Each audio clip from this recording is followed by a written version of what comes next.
Hey everyone, Coach on a Motorcycle here. I'm pulled up on the side of the road. There's a storm going over and a bit of heavy rain.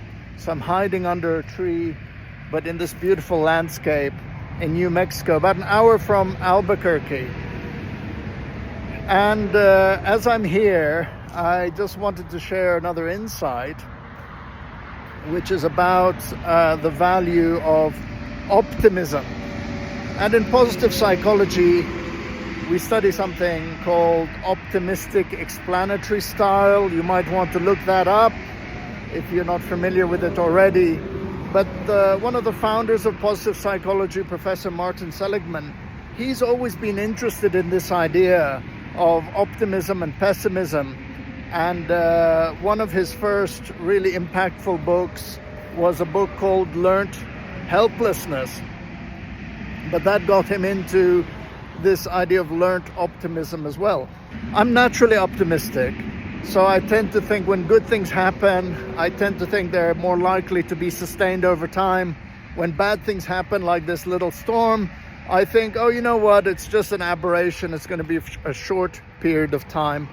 And then I don't attribute blame to myself. I guess I could have woken up earlier to avoid the storm, but my attitude is, well, storms happen. It's not really my fault that I'm caught in a storm.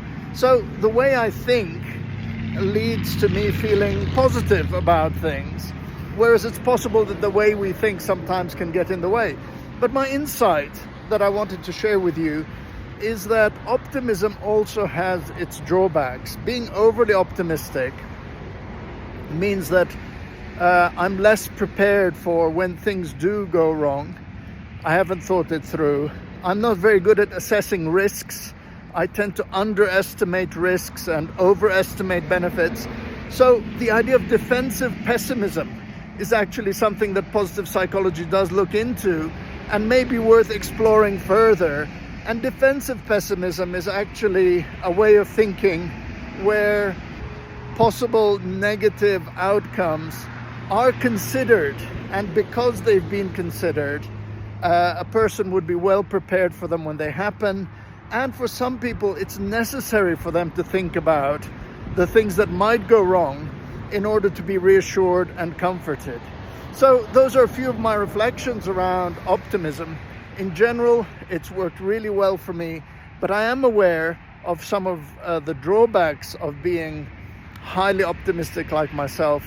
And the way I counterbalance that is I do take time to think about, hold on a minute, what might go wrong? What should I be prepared for? So I need to spend a little bit more time on things like that, because otherwise I'm incredibly naive and I would be overly optimistic.